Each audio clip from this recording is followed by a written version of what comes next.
I am pleased to introduce Jenny Levy, who will be doing our didactic presentation.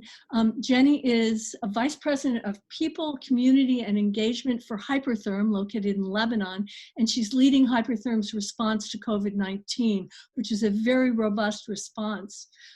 Hypertherm is a large company with global reach, but I think you will find that much of the philosophy and strategies that Jenny will be presenting are really scalable to any size or type of company anywhere.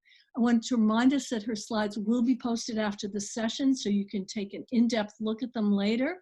And if you have any questions while you're speaking, please do type them into the chat box. So Jenny, thank you for joining us, and we look forward to hearing you.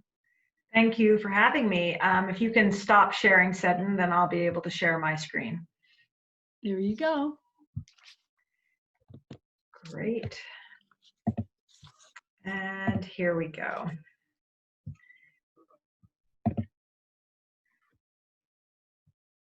Great. Thank you all for having me today.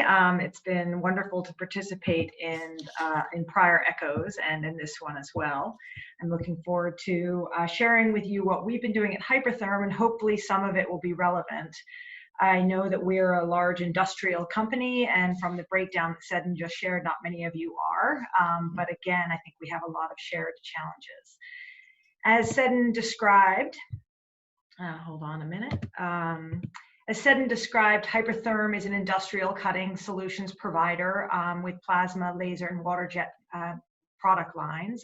We're headquartered in Hanover, New Hampshire, but we also have locations around the world and manufacturing in New Hampshire, Minnesota, Washington, and Northern Italy. Probably the biggest feature of our company is that we're a 100% employee-owned company by 1,800 associates around the world, and about 1,200 of those are here in the Upper Valley of New Hampshire.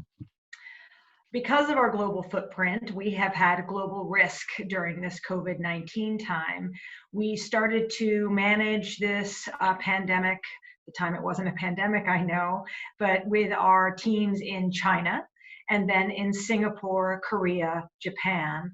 And then it popped up next in Northern Italy, where I just described we have a manufacturing plant.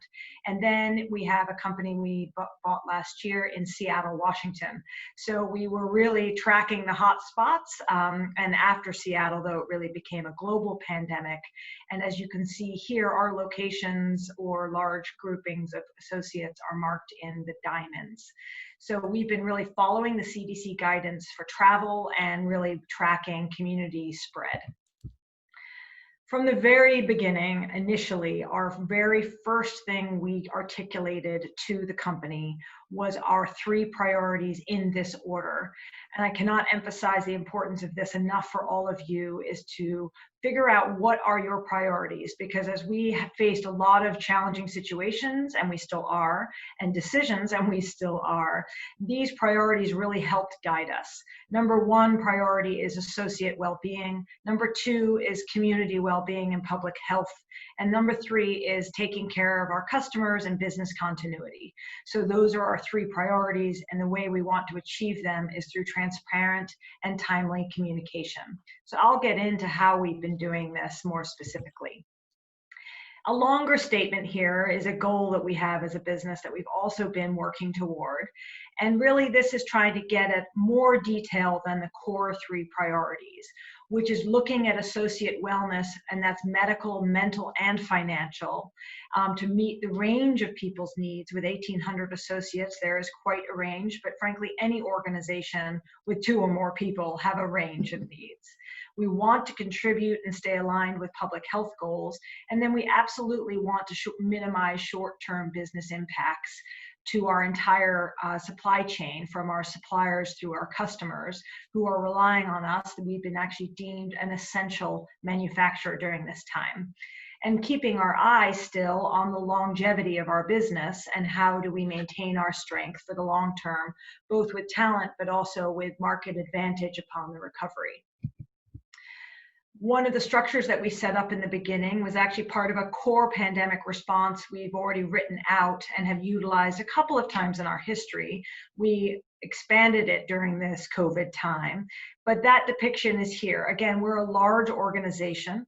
I understand many people on the line right now are not, but I still really recommend that everybody think about the core pandemic leadership team that hopefully is cross-functional as it is for us, because having diverse perspectives to tackle any problem, but especially this one, is incredibly important to make sure you're getting the diverse perspectives and understanding the solutions that you're putting into place.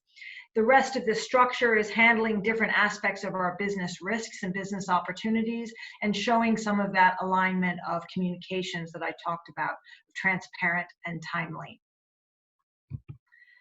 Digging into the more specific points around people, so workplace and people, the top risks that we immediately started to see, and again, this was happening in Asia and then throughout our global workforce. And I think this is common for most employers, whether you're a for-profit corporation or otherwise.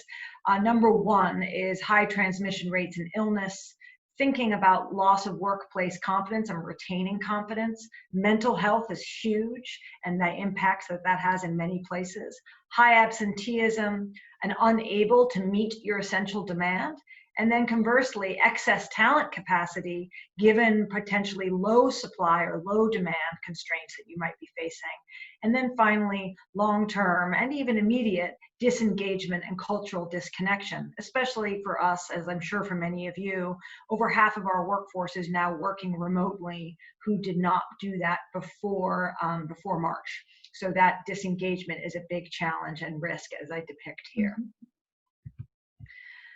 The way that we were thinking about each phase of the pandemic is shown here. The old normal, these days feel long, long gone. In fact, they are long gone. In 2019 is really just public health stasis and just not even thinking twice about mobility or proximity of our workforce or society in general.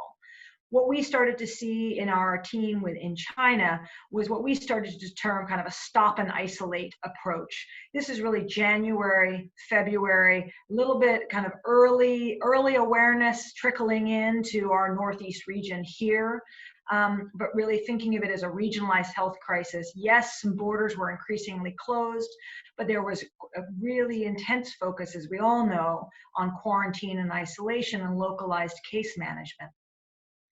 What we then saw that transition to at the end of March, as New Hampshire and Vermont and other regions as well, other governors put in stay-at-home orders, was how we were thinking of it, which is a slow and protect phase. So thinking about stay-at-home orders and how can we collectively flatten the curve to protect our health system and our health workers and our high-risk population. For us, that was pivoting to remote capable and then really thinking about how we can manage our on-site essential workforce by putting in some certain leaves and benefits that I'll get into in a minute. This slow and protect phase at this moment is still ongoing, and it's very much universal. Yes, there are a few regions, as we know, from countries as well as states and even counties that are starting to loosen up some, but that's just the very beginning of the tail end of the slow and protect phase. So a few examples from Hypertherm that we put into place that I hope could be applicable to anybody watching today. One is really identifying what social distance means in your workplace, as we have in ours. We occupy 12 buildings here in New Hampshire, so we've had to apply these principles everywhere. The first is marking literally on the floor where social distance markers should be, just like you may be seeing in your local grocery store, and we are here too, but putting markers. This is a picture of one of our cafeterias of 6-foot marks. We have leaders who put marks on the floor around their desk, their stand-up desk and the production floor. We've done this at some of our water fountains and other core common resources, just to keep that awareness up. What does 6 feet really mean? What does it look like? And a constant reminder for people. We've also redesigned our common areas. This is one of our cafeterias here. We used to have thin, long tables and would eat family style. is actually a pride of our community here and our culture.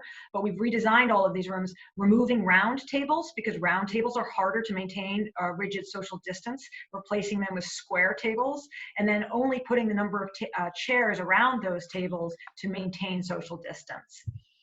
We've also started to institute daily on-site health symptom checks upon arrival at work. This is across all 3 of our shifts, and this is now universal. We ask some, are you or your family members experiencing any new and unexplained symptoms? And then we also take a temperature check as well. And we do this daily. If someone responds in the affirmative that yes, there is a new symptom, we ask them to leave work and call either our on-site wellness center or their primary care provider, get medical advice, and then return to work if that is deemed possible by their medical care provider. So doing these health checks for the last few weeks, we've had about half a dozen or so associates who have answered affirmatively, even though they still knew they were going to get these questions. I think the process of just getting checked on the way into the door reminds people of something that was going on as they were heading out the door of their home, and now they're thinking about that. We started to, in March, supply free meals to our on-site essential associates. We were seeing in March some additional food insecurities, as well as confidence going to grocery stores. And so by providing at least 1 free meal a day, we felt like we could really help people through that phase who felt uncomfortable bringing food in because of access at home or storing food in common areas as well. This has been a huge boost for people in our production and our manufacturing facilities. We've also closed unused resources, preserving our cleaning supplies. We know that those are all in high demand and potentially limited supply, although we see those better now. And this has really helped too, again, reminding people to not gather unless they need to. This is very easy to comply with right now because we have 700 people working at home instead of in the offices that we have. But nonetheless, this has helped us, again, preserve cleaning resources. In the meeting rooms that are open, as I already mentioned before, we've removed chairs and laid out those rooms, but we have also placed cleaning supplies in those rooms. So when someone enters them or utilizes any common space, they themselves clean it before they start using it. And then when they're leaving, they also clean those surfaces. So before and after your use, everything is getting cleaned. So throughout the day, in a small space or a common area, that surface may have been cleaned a dozen or more times, which is definitely helping with surface hygiene. Finally, at Hypertherm, also just my last set of pictures here, we immediately heard the need for medical personal protective equipment. We, as I said, are a water jet manufacturing business as well as other forms of cutting technology. We immediately started to prototype and align certain types of face shields that we are now manufacturing here on site, utilizing our water jet cutting table and utilizing one of our manufacturing teams that you can see in the bottom left who are assembling those face shields. We dedicated their resources and then some other time of engineers, manufacturing associates, and also one of our master schedulers who's then working with regional medical facilities, EMS departments, and others to then distribute face shields. So far, we've distributed 12,000 of them. You can see one person on the right wearing her face shield, and we have capacity and materials so far to continue to manufacture another 30,000. This has been a huge focus of our associates. We have a tremendous sense of responsibility for community service in our region. We're the 3rd largest employer in the Upper Valley behind the hospital and the college, and we take our community service and philanthropy to the community very seriously. And this was actually a grassroots effort that we had associates just pick up and start to build, as well as some other initiatives along these lines. So depicting all of that and mapping it against our 3 priorities that I showed to you earlier. As you remember, our first priority is associate health. So all those hygiene protocols, surface hygiene, social distancing, on-site symptom checks, and others really lines up well with associate health priorities. The second is our public health priority and really pivoting all of our work remotely to no travel, and how are we setting up our leave policies to support people as they need to stay home because of children or at-risk health household members. We also have a public charity, our Hope Foundation, that has been allocating funds to emergent needs in the nonprofit community as well, and then the face shields. And then on the far right, business continuity is still incredibly important to our associate owners. Being able to survive through this phase is obviously critical. And how we have been managing ourselves as an on-site workforce has been important. And some of the appreciation benefits that we've been putting into place has really helped us through this time to build some confidence, as I was describing, hopefully prevent some of the risk of illness and infection as well. So I mentioned the really critical importance on communication. We had been communicating for, gosh, a couple of months, and actually we had an associate who brought me this depiction. I found, and there's a link in the slides to an image of it on Google, but I can't attribute to a specific designer. But with that in mind, really what we were finding is the need and desire to move people from what is depicted here as fearful and shutting down, and moving our whole organization as well as our society ideally out through a growth zone. And you can start to see that some of those aspects of the growth zone are thinking about helping others, using facts and staying calm, and thinking about the science of the situation, which those in the ECHO community heard about last week as well. And just thinking about this phasing, and we've seen our associates transition in how we are building our communication out to our global population of associates. Those associate communication tactics have included an intranet site that we update almost regularly. I'm just showing a couple of the menus there, but there's pages for associate health and well-being, there's pages for community resources and others, with many, many links to third-party science-based resources. Our CEO now provides a weekly video message to all of our associates, and we're sending regular weekly communications, which back in March were almost daily to every other day, given the pace of change of public guidance coming from the CDC and health departments. We had also created a set of entirely new leaves, and these are still in effect through May. What this really took on was, having listened to associates and heard about their range of needs, creating a new set of 80 hours of full paid access to public health leave. If you're experiencing symptoms, you need to take care of children because of lack of school and daycare, or taking care of household members. Or, as I said, if you were sent home or feel that you are sick, we do not want people to be coming into work. I won't go through all of this, but for us, this really addressed the majority of the high concerns and worries people had, but also the just very real fact of how this is impacting people's lives. And I'm sure this is very similar to what you're all experiencing in your own life, unfortunately, but also in those of your peers in your workplaces. So adapting to the new normal. These are the same phases I showed before, but I've added one now, and we are absolutely trying to orient ourselves to what the phase that we're really thinking of as containing and adapting. You hear this phrase around containment. What does containment look like as society starts to open up? And this is looking forward in May and beyond, and we do not see this ending anytime soon. Public health experts will have better insight into this than I do, but nonetheless, this is how we are planning, which is we are anticipating rolling public life restrictions, health management continuously, thinking about health checks and symptom awareness for the next medium to long term, and really seeing this as hotspots that fire up around the globe. Again, for us, you saw where our associate workplace is. As we think about these work streams, right now we're in the slow and protect, where we have zero mobility, we have zero proximity. I have not been within 6 feet of anyone outside of my immediate family, as I'm sure none of you have either, in almost 2 months, and the health threat is and feels high. In the contain and adapt phase, we need to still manage our mobility and consider it intermittent.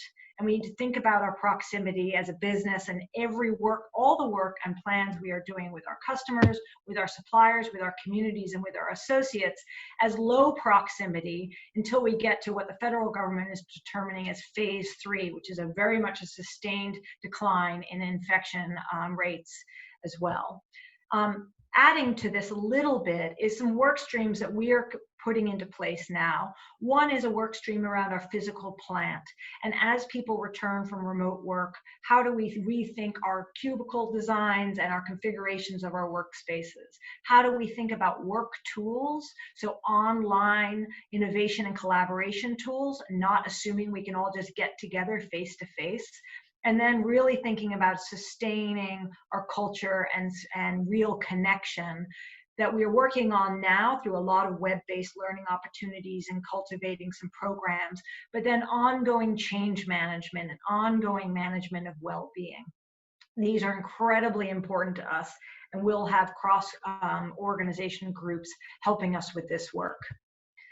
So in closing here, I really have kind of top 10 advice maybe, and this is just my opinion of guidance. Please, all of your public health guidance that you have in your area must supersede this, as well as any guidance that you will have from your industry that is specific to the type of workplace that you have or this type of work services that you are providing.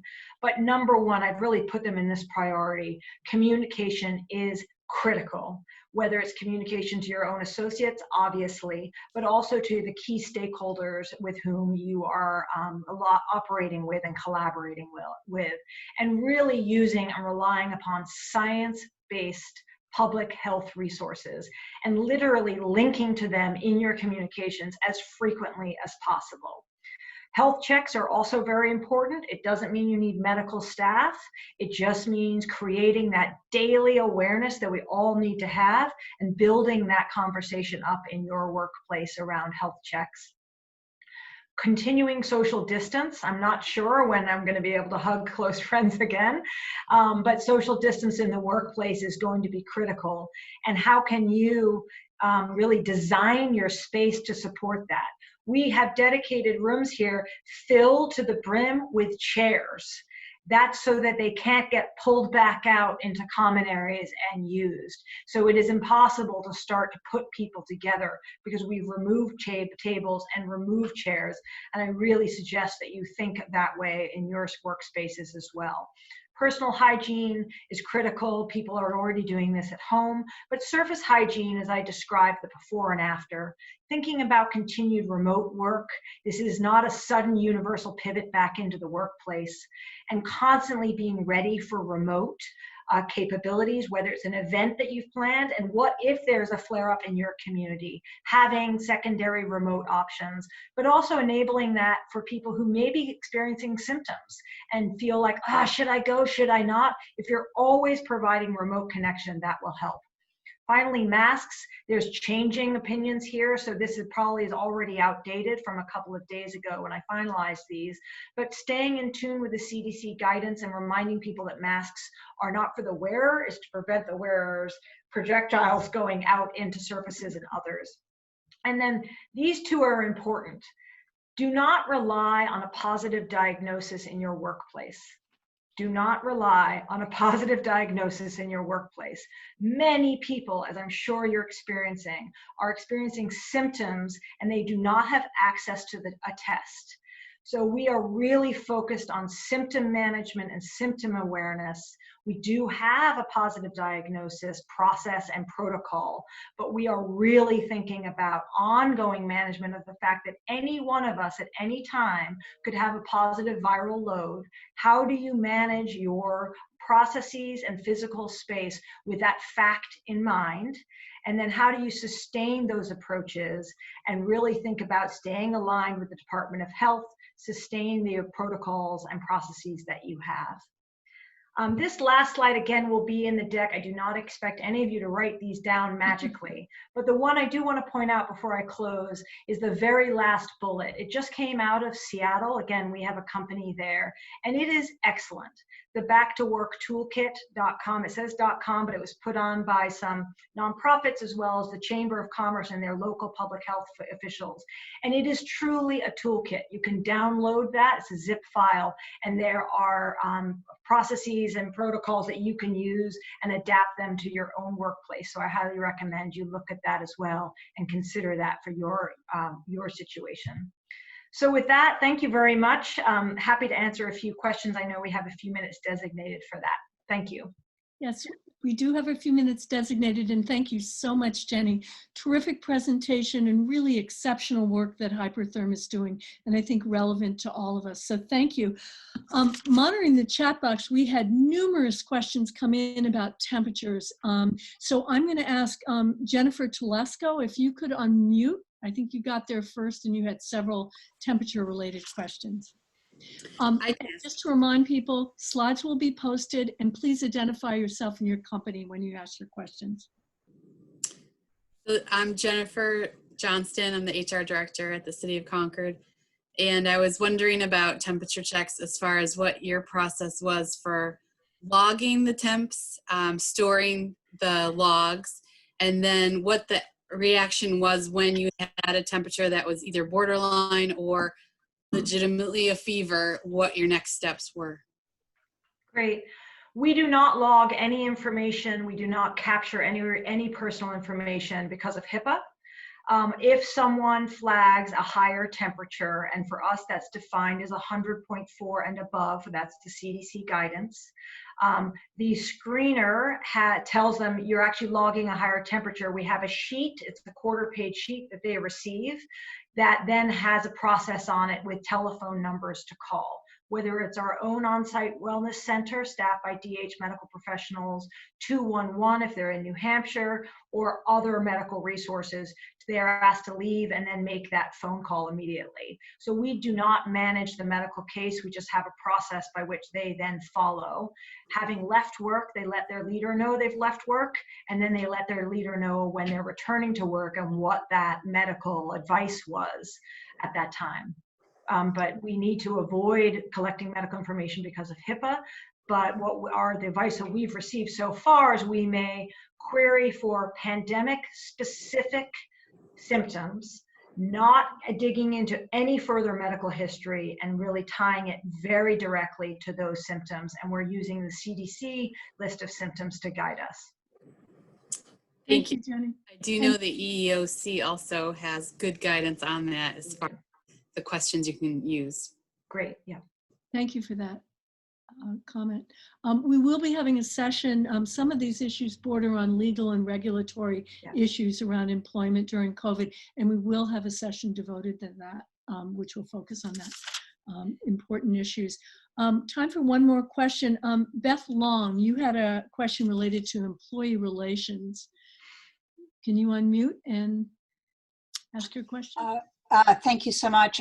Yes, the question is, have you any guidance on the human resource aspect of some employees feeling like they're out there on the front line and working really hard, and others who have made a decision for whatever reason to step back yet are still getting PTO? Obviously, there's the hazard pay that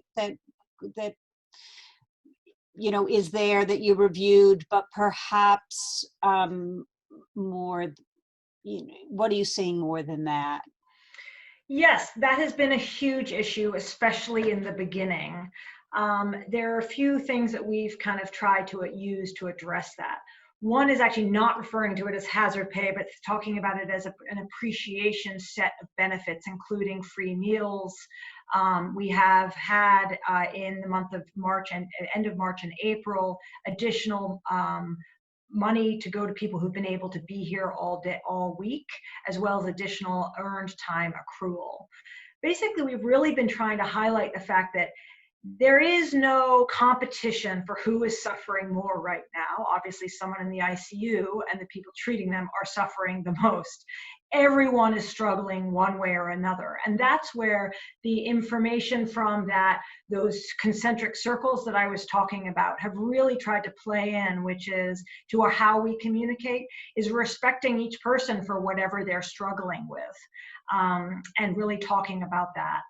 Internally, with the on-site essential associates, we have our leadership, myself, our CEO, and others are walking around all the time to talk to people and stay connected to make sure we really understand their concerns.